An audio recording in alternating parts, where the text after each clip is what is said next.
Time now for everybody's favorite guessing game, What's My Line?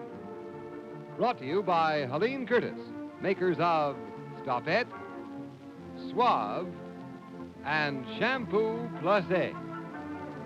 Now, let's all play What's My Line?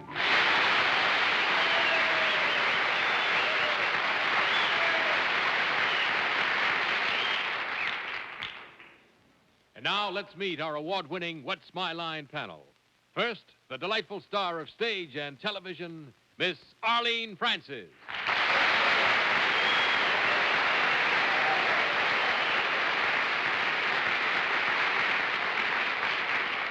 Now you're going to meet once again Arthur Godfrey's alter ego, who alter egos for him beginning a week from tomorrow, but who tonight is a decided addition to our panel, Mr. Peter Lynn Hayes.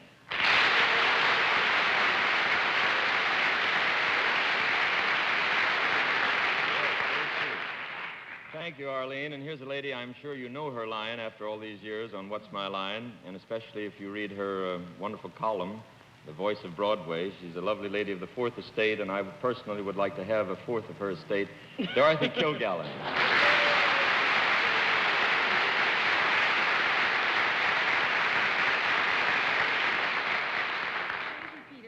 And now I introduce our next panelist with a little sadness because he's leaving us for a while, and also with a great deal of envy because he's going away to England, to Italy, to Germany, to France, and he is now speaking only French, so I do hope you'll all understand him tonight. Mr. Bennett, Cerf.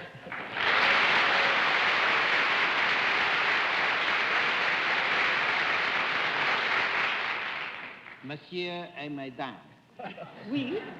J'ai le plaisir de présenter notre modérateur, Jean-Charlemagne Daly.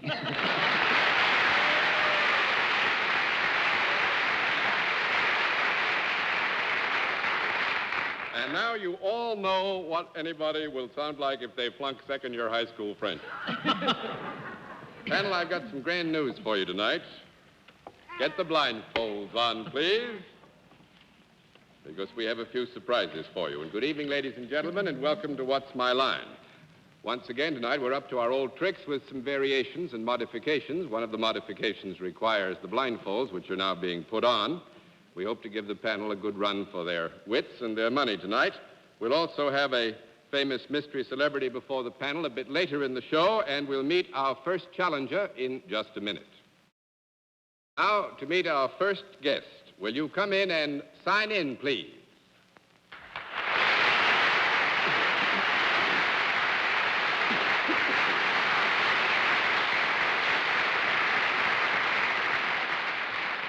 Panel, as you know, you have been asked to blindfold yourselves because there is an element of identification which we can't tell you too much about. It might be in the handwriting. It certainly might be in the fact of residence if we were to ask for it.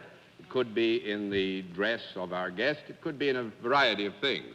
But now that you're blindfolded, we want to be helpful, so I will tell you that our guest is here to have some fun, and we trust you will have fun, too. Are you familiar, sir, with our scoring system? Yes. Fine, then let's let the folks at home and our friends here in the theater know exactly what your line is.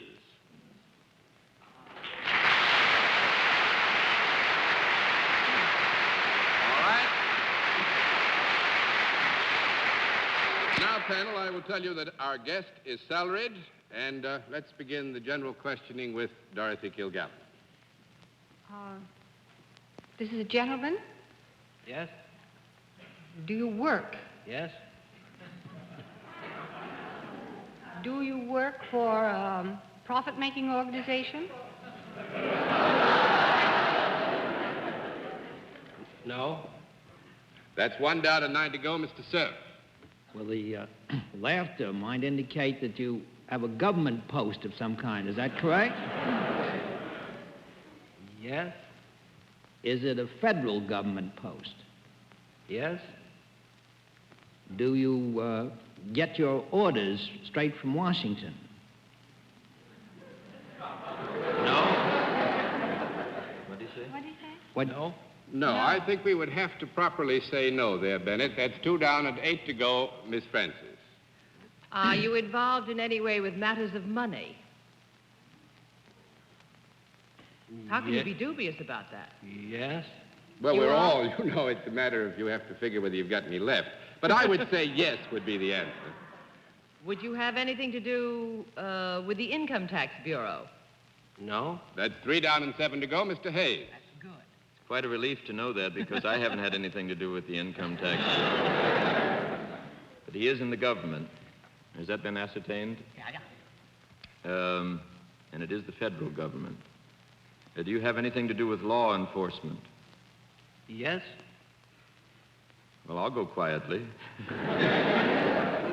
Honest, I didn't do it. I didn't, whatever it was. Would it be considered in the police department? No. 4 down and 6 to go, Miss Kilgallen. Are you in any way connected with the Treasury branch of the government? No. 5 down and 5 to go, Mr. Cerf. You're not connected with either the Treasury or tax departments, is that correct? Yes. I presume that the Mint is part of the Treasury, is it not? I'm not But absolutely isn't sure. they're awfully mixed up, Bennett? Is the Mint part of the Treasury Department? I think it is considered to be bracketed within the jurisdiction In of other the words, we Treasury. can take it for granted that you have nothing to do with the Mint. Have you got anything to do with the executive branch of the government? No. 6 down and 4 to go, Miss Francis. I would like to state, I am not quite sure whether the Mint per se is within the Treasury Department, but I think you had reference also to the Bureau of Printing and Engraving, which makes the green stuff, and that I'm pretty sure is in Treasury. That's correct. I thought he was talking about mint julep. Miss I've got Francis? him in the judiciary. Does anybody want to tell me what to do now? Anything to do with the judiciary? Yes? What is that? Maybe the judge. Do you hold a judgeship Yes? here in the state of New York? No. That makes it 7 down and 3 to go, Mr. Hayes. Are you Chief Justice? No? 8 down and 2 to go, Miss Kilgallen. Well, are you a member of the Supreme Court? Yes? Well, bye. Since Bennett is going away, I'm going to give him the honor of being the one to decide which Supreme Court justice it is. Bennett, Well, we'll have I to take pass. them off one by one. Are you the author of several bestsellers? Yes? Are you Bill Douglas? Yes. Bill.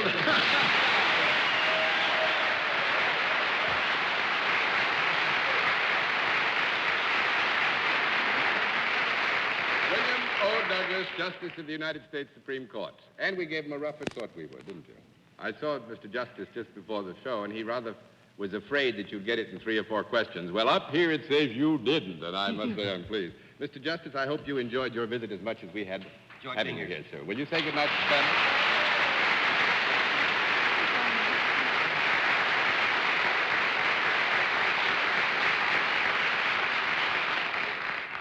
Well, a very auspicious beginning, panel. At least we didn't fool you completely, which is what we hoped to do. But now let's see what you can do with another challenge. Will you come in and sign in, please?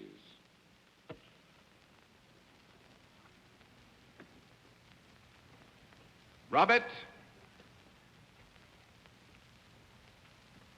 Bregenza. Is that right, sir? Mr. Bregenza, where are you from? Chicago, Illinois. Chicago. Well, it's nice to have you here. You have a lot of friends in the house, and we always have felt we had a lot of friends in Chicago, so now that you feel, kind of confident and everything, take a walk down in front of the panel. will you? Oh, Gensler. Hello. He's a golfer. All right, Mr. Bregenza, over here and sit down next to me, if you will. And I assume that you're familiar with our scoring system. Yes, I am. All right, then let's let the people at home and those who are with us here in the theater know exactly what your line is.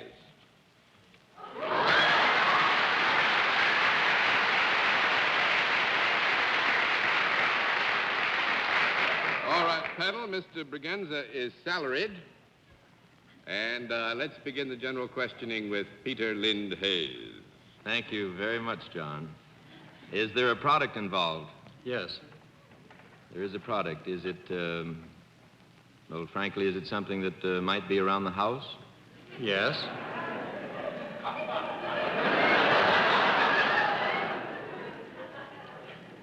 Would there be more than one? Would there be one or two or three around? Oh, yes.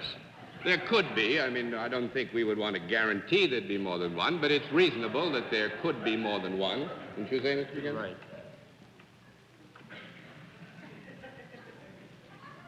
Is it something that I might hang on the wall for my friends to admire? It's something you might hang on the wall for what, Peter? For my friends to admire if I have I doubt that. No, I don't think so. 1 down and 9 to go, Miss Kilgallen. Is this something that could be enjoyed by both men and women? Say no. Yeah, I think no is the right answer. 2 down and 8 to go, Mr. Cerf. Mr. Bergenser, is this product at present, or has it ever been alive? No. 3 down and 7 to go, Miss Francis. Is it an unpleasant product? Oh, no. No. 4 It's down. not enjoyed. I beg your pardon. It's not unpleasant at all. In fact, I think it's fair to say that to those who would come into reasonable relationship with it, it is enjoyable. You know? That's 4 down and 6 to go, Mr. Hayes. Geographically speaking, are they more wanted in Chicago than any place else? Are they what?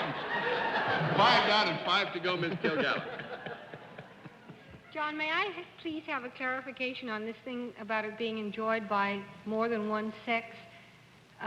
Did you mean that it wasn't enjoyed by any sex, or that it could be enjoyed by one? Well, I think the question, as it was asked, inquired as to whether or not it were universally or equally John, I know enjoyable. how it was asked. I want to know how it was answered. Well, the question is literally the answer, you see. The question was it equally enjoyed by both sexes? And the answer to that would be no. Well, is it enjoyed by anybody or anything? Yes.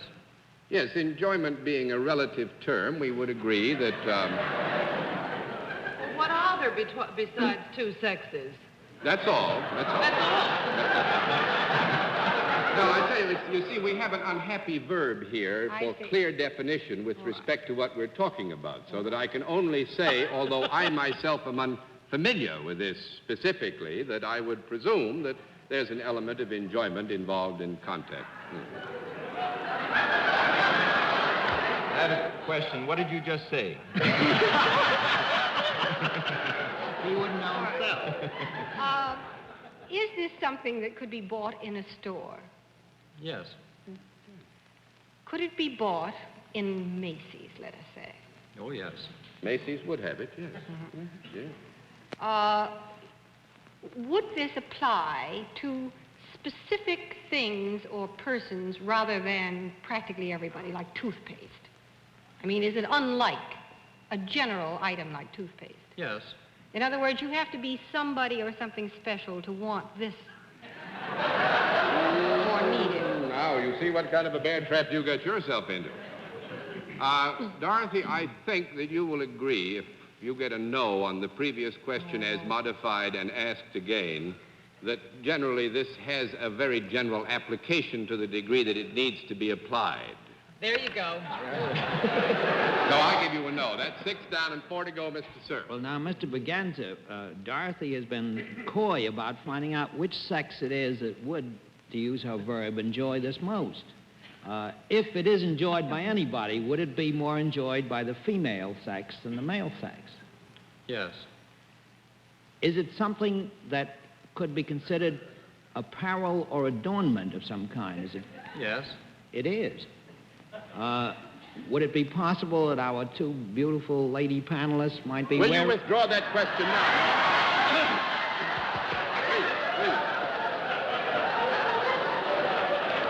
You mean I shouldn't ask this question? There are certain matters about which we are not expert, and you're moving in on one of them right now.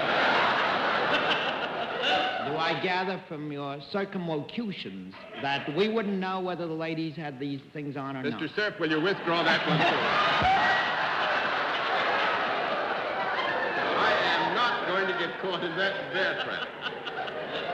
This is something I would dearly like to know. Ask us. this, Bennett. Actually, I've just been having some fun. I think the best answer is that certainly our two lovely young ladies would be free to make use of this product if they chose to do so. Is it correct, Mr. Braganza, that this product is not customarily worn by ladies, but rather on more special occasions than every day? You just fell into the... Well, there we are. 7 down and 3 to go, Miss Francis. Mr. Braganza, would I be right in assuming that if I were walking down the street, this wouldn't show? Yes, it would not show, no. Yes, it would not. Would it then would be worn as an undergarment of some kind? Yes. Is it, does it go around, could it go around? Well, you're wondering what I'm going to ask you what it goes around, aren't you?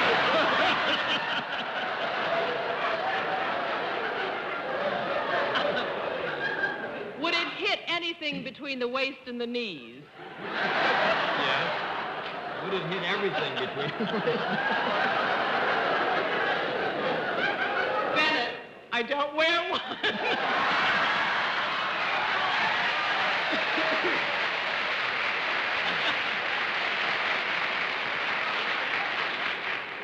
Seriously, is it a member in any way of the Girdle family? Yes. Yes, ma'am. That you're relieved.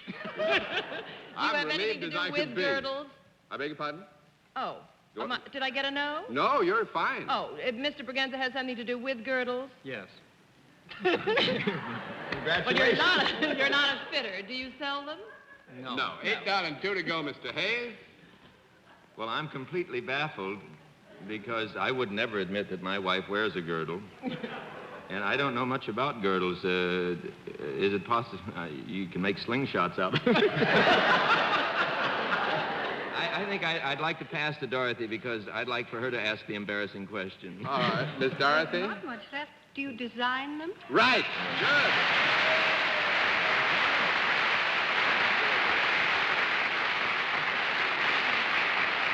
And actually, I think there's one note that should be put on the table. Mr. Braganza was a designer of dresses and things for 3 years, and then he got interested in this area, and it's an area about which I know nothing. So, Mr. Braganza, thanks a lot. It's been grand fun having you with us. Thank you.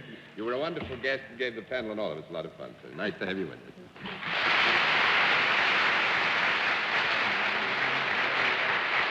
We'll meet tonight's mystery guest in just... Come to the special feature of our program, the appearance of our mystery celebrity, for which my friends on the panel are once again blindfolded. Are you all blindfolded properly, panel? Blindfolded. Good. Will you come in, mystery challenger, and sign in, please?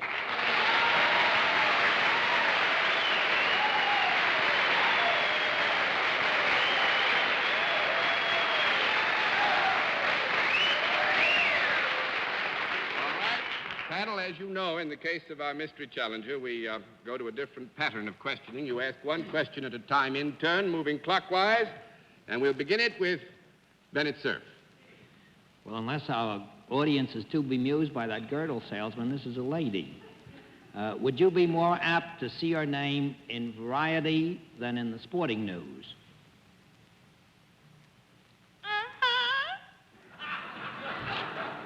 She's a singer, undoubtedly. It is Miss a Francis. lady. Sounds like a week. Are you a performer? Mr. Hayes? Well, can I take John's word for it? Are you a singer? Yes and no. I shouldn't talk so much, should I? Actually, our guest does sing, yes.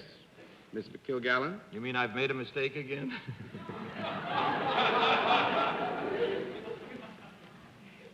Have you ever appeared in supper clubs? What's that? That's yes. Mr. Cerf? Well, I had a crazy idea before I came down here. Are you in any way connected with anybody on this particular panel?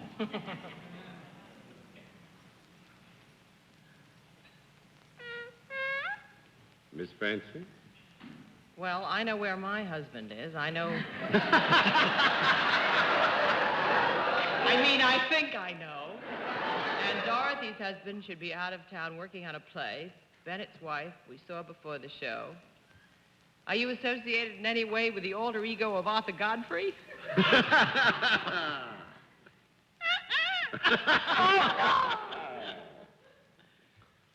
Oh, I think we would have changed that answer to yes.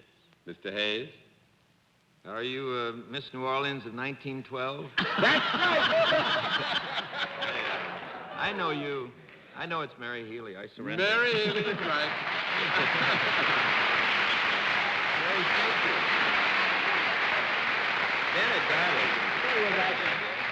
Mrs. Peter Lind Hayes, Mary Healy. Actually, the voice was very good. It fooled me, but Bennett Bennett's is... so cagey, isn't Well, she had a makeup on, sitting around the dressing room, and I was wondering just to say hello to us while you I were... don't have makeup on. That's the sun. That's the sunburn. Now, actually, I think that what we need to explain, what Bennett said, that because we asked Mary to come tonight, and because Peter was on the panel, Mary came up and sat around with Bennett's wife and some guests, and she waited until they left, and she never had a chance to get any makeup on, and they wouldn't go downstairs. They insisted on staying upstairs, but it didn't do much good, I'm afraid. No, it didn't. But next time, we'll fool them. You can fool some of the people some of the time. All of the people, none of the time. I fooled you. Yes, Mr. Hayes, thank you very much for coming to see us. Will you say good night to the panel?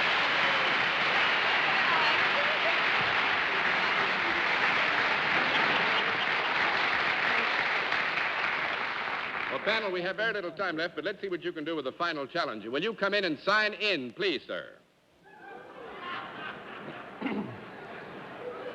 Ted Grievous, is that right, sir? That's right. How are you? Where are you from, Mr. Grievous? Battle Creek, Michigan. Battle Creek, Michigan. Will you just come and sit down with me because we don't have too much time. Are you familiar with our scoring system? Yes, I am. Good. Then let's let the people at home and our friends here know exactly what your line is.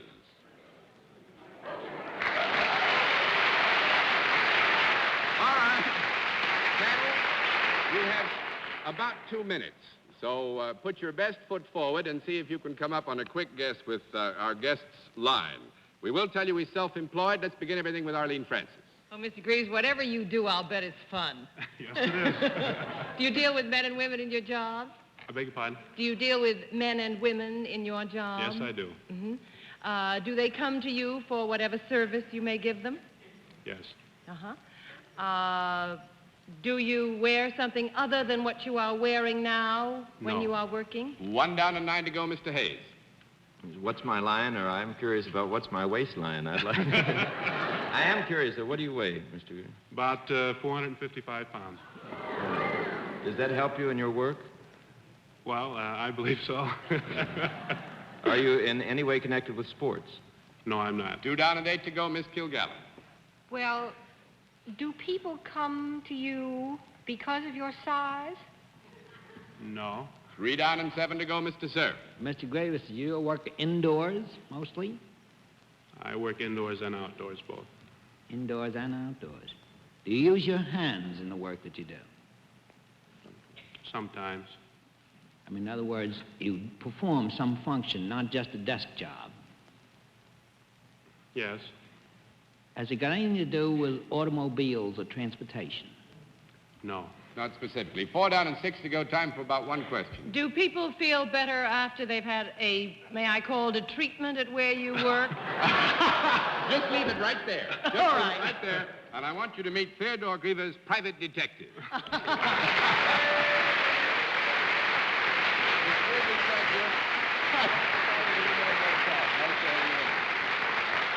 And Mr. Grievous gets the full ticket. I'm sorry we didn't have more time because I think Mr. Grievous might have tied you in knots for the whole full 10.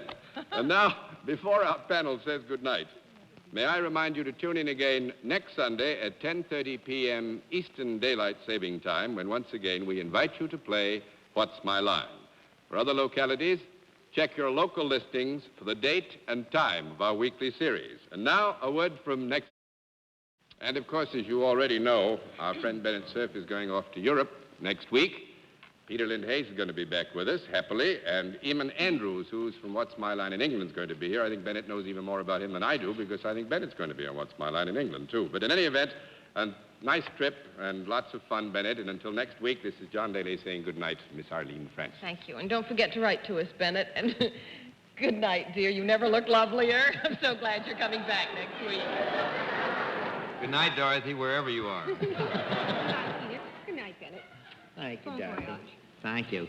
Well, while I'm doing What's My Line in London, as John has told you, Mr. Eamon Andrews, who is the moderator of What's My Line in London, he has John Daly's seat over in London, will be sitting in this chair next Sunday night. Good night, John. Good night, Bennett. Again, have a good trip, and thank you, ladies and gentlemen, for being with us on What's My Line. Travel arrangements on What's My Line are made through American Airlines. American Airlines flies our competitors in luxurious comfort aboard DC-7 flagships.